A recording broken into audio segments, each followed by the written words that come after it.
دین کی خدمت کا اعزاز و اکرام ہے کہ مدینے میں بیٹھے رہتا ہوں اور شام اور ایران کے فیصلے بیٹھے بیٹھے کر دیا کرتا ہوں۔ دین کی خدمت کو جو بھی اپنی زندگی کا نصب العین بناتا ہے، اپنی زندگی کا مقصود اصلی بناتا ہے، وہ جب تک اس دنیا میں رہتا ہے، دنیا قدم چومتی ہے، دنیا سے جاتا ہے تو لوگ اس کے نام لیوا اور قدرداں ہوا کرتے ہیں۔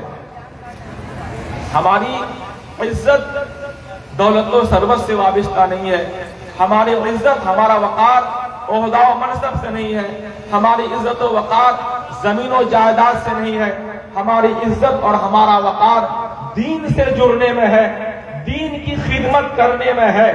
اسی لیے حضرت ابو عبیدہ بن جراح رضی اللہ تعالی عنہ ارشاد فرماتے ہیں کہ ایک بار میں حضرت امیر المومنین عمر فاروق رضی اللہ تعالی عنہ کے ساتھ کہیں سفر میں جا رہا تھا، راستے میں ندی آ گئی، حضرت عمر فاروق سواری سے نیچے اترے، موزے اتارے اور اپنے کاندھے پہ ڈال لیے، سواری کی نکیل انہیں خود تھامی۔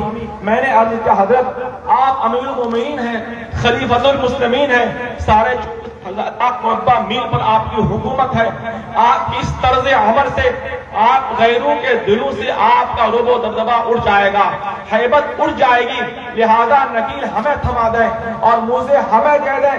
حضرت عمر فاروق رضی اللہ تعالیٰ عنہ نے ایک تاریخی جملہ ارشاد فرمایا، اے ابو عبیدہ اِنَّا كُنَّا عَلَى اللَّهِ قَوْمٍ، بخدا جب تک ہم نے اسلام کے دامن کو مضبوطی کے ساتھ نہیں تھاما تھا تو ہم تو ذلیل تھے، ہم تو خوار تھے، سماج میں ہماری کوئی حیثیت ہی نہیں تھی، کوئی وقار نہیں تھی۔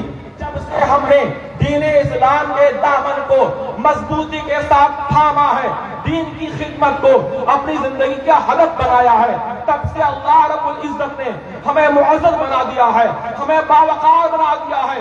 اب اگر ہم اپنی عزت کو وقار کو اسلام کے علاوہ کسی اور چیز میں ڈھونڈیں گے، اللہ پھر ہمیں ذلیل کر دے گا، پھر ہمیں خوار کر دے گا۔ عزت و وقار یہ دین سے جڑنے میں ہے، دین کی خدمت کرنے میں ہے۔ حضرت ابو بکر صدیق رضی اللہ تعالیٰ عنہ جب تک خلیفۃ المسلمین نہیں بنے تھے، آپ محلے کی عورتوں کی بکریوں کا دودھ دہا کرتے تھے۔ جب آپ خلیفۃ المسلمین بنے تو عورتوں نے کہا کہ اب ہماری بکریوں کا دودھ کون دوہے گا؟ جب آپ کو یہ خبر لگی تو آپ نے ارشاد فرمایا کہ ابو بکر دوہے گا، اس لیے کہ جب تک خلیفہ بنائے جانے سے پہلے بھی ابو بکر تھا، خلیفہ بنائے جانے کے بعد بھی ابو بکر ہے۔ دین کی خدمت کا جذبہ اپنے اندر پیدا کیا کیجیے۔ جو لوگ صرف اپنا ہی نفع سوچتے ہیں اور اپنی ہی بہتری چاہتے ہیں تو وہ انسان حقیقت میں کہلائے جانے کے مستحق نہیں ہے۔ دین کی خدمت کی اس قدر اہمیت ہے کہ عالم برزخ میں کبھی کبھی زندگی بھر کے علوم و فنون کام نہیں دیتے کہ دینی خدمت کام کر دیا کرتی ہے۔ حضرت جمال الحق بندگی قدس العزیز کے مرشد گرامی حضرت میر سید قیام الدین جون پوری رضی اللہ تعالیٰ عنہ کے دادا پیر شیخ من اللہ اڈھن کے مراسم دوستانہ حضرت میر سید علی قیام شاہ عاشقہ سے تھے۔ دونوں بزرگوں میں بڑے گہرے مراسم تھے، دونوں نے آپس میں یہ معاہدہ کر رکھا تھا کہ ہم میں سے جس کا بھی انتقال پہلے ہو وہ جنازہ میں حاضر ہو اور قبر پہ فاتحہ پڑھے۔ بالآخر حضرت میر سید علی قیام شاہ عاشقہ کا انتقال پہلے ہوتا ہے۔ حضرت من اللہ اڈھن جون پور شریف سے اعظم گڑھ سرائے میں روانہ ہوتے ہیں، جنازہ کی نماز ہو چکی ہوتی ہے، قبر میں فاتحہ پڑھنے لگتے ہیں۔ فاتحہ پڑھنے کے دوران قبر سے ایک چٹھی نمودار ہوتی ہے، اس چٹھی پہ ایک فارسی کا شعر لکھا ہوتا ہے کہ چندی فنون شیخ میں یرزد بنیم خس راحت بدل رسا کہ ہمیں مشبست و بس، کہ شیخ نے، عالم نے، پیر نے اپنی زندگی میں نہ جانے کتنے علوم و فنون حاصل کر لیے، مگر عالم برزخ میں قبر میں ان کی حیثیت آدھی گھاس کے برابر بھی نہیں نکلی۔ قبر میں اگر کوئی چیز کام آئی تو وہ مخلوق خدا کے دلوں کو مخلوق خدا کے دلوں کو نفع پہنچانا کام آیا۔ آپ سوچیں، اندازہ لگائیں کہ دنیا بھر کے علوم و فنون حاصل کر کے بھی اگر انسان صرف اپنا نفع ہی سوچے، اپنا ہی فائدہ سوچے، تقریر اس لیے کرے کہ پیسے کمائے، جلسے اس لیے کرائے کہ پیسے کمائے، تو آپ سوچیں دنیا بھر کے علوم و فنون حاصل کر کے کیا انہوں نے بہتری سماج کے لیے بہتری کی اور سماج میں کون سا فائدہ بخش کام کیا؟ اس لیے ضرورت اس بات کی ہے کہ دوسروں کو نفع پہنچانے اور دوسروں کی خیر خواہی کا جذبہ اپنے دل میں پیدا کیجیے. ادارے کا تعاون کیجیے، مدارس کا تعاون کیجیے، مساجد کا تعاون کیجیے. یاد رکھیے کہ ہم جو کچھ اپنے بینک میں جمع کر رہے ہیں وہ ہم اپنے لیے جمع نہیں کر رہے ہیں بلکہ ہم اپنے وارثین کے لیے جمع کر رہے ہیں. حدیث پاک میں آتا ہے، حضور اقدس صلی اللہ علیہ وسلم نے ارشاد فرمایا، یہ بتا کہ تم میں سے کون اس شخص کو اپنے مال سے بہتر اپنے وارث کا مال محبوب ہے؟ تو صحابہ کرام نے عرض کیا، یا رسول اللہ ہمیں تو کوئی شخص ایسا نہیں ہے کہ جس کو اپنے مال سے زیادہ اپنے وارث کا مال محبوب ہے، پسندیدہ ہے. حضور نے فرمایا، جو کچھ تم جمع کر رہے ہو وہ تمہارا مال نہیں ہے، جو کچھ تم راہ خدا میں خرچ کر رہے ہو وہ تمہارا مال ہے. یعنی ہم مدارس میں تعاون کر رہے ہیں، مساجد میں تعاون کر رہے ہیں، خانقاہوں میں تعاون کر رہے ہیں، آستانہ جات میں تعاون کر رہے ہیں، یہ ہم اپنے لیے کر رہے ہیں. اور جو ہم LIC کی شکل میں جمع کر رہے ہیں، بینک میں جمع کر رہے ہیں، وہ ہم اپنے وارثین کے جمع کر رہے ہیں. ضرورت اس بات کی ہے کہ آپ اداروں کو فروغ دیجیے اور اداروں کو توسیع کرنے کی کوشش کیجیے، نظام تعلیم کو بہتر سے بہتر بنانے کی کوشش کیجیے. یاد رکھیے یہ ہمارے علماء کرام یہ عزت کے حقدار ہیں، یہ طالبان علوم نبویہ یہ ہمارے عزت کے اور اکرام کے مستحق ہیں. اللہ رب العزت کو ان طالبان علوم نبویہ کی خدمت کبھی کبھی اتنی پسند ہو جاتی ہے کہ خدمت کرنے والے کو کبھی کبھی ایسا اعزاز و اکرام نصیب ہو جاتا ہے کہ زندگی بھر کی مشکلیں دور ہو جاتی ہیں اور زندگی بھر کی کلفتیں کافور ہو جایا کرتی ہیں.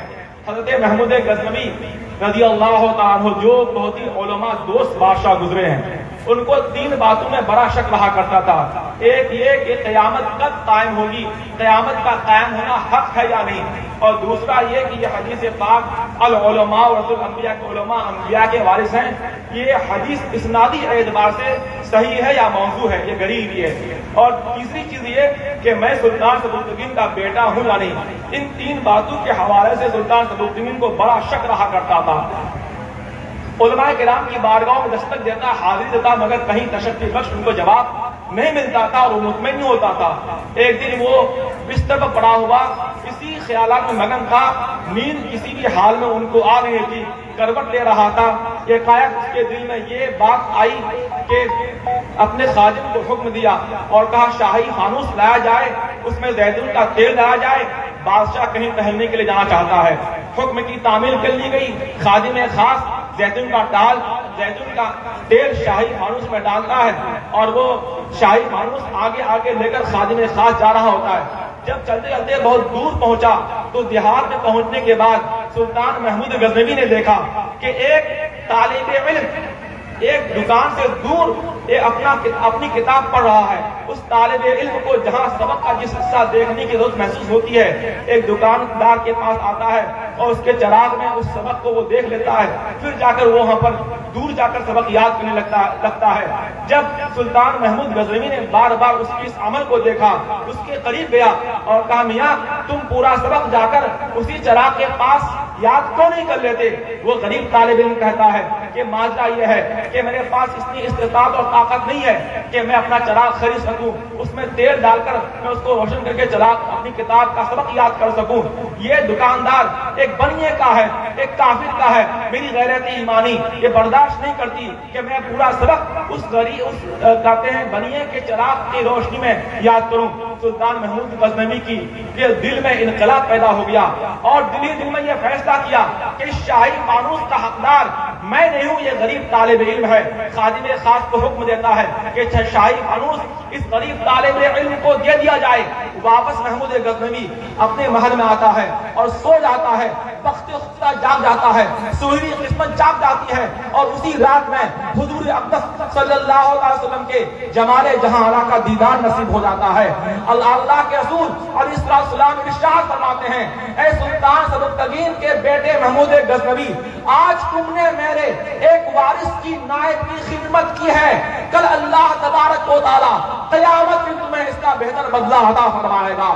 آپ اندازہ لگائیں ایک غریب طالب علم کی خدمت کی برکت تھی کہ سلطان محمود غزنوی کے تینوں الجھنیں دور ہو گئی تھی. بہت سبحان اللہ۔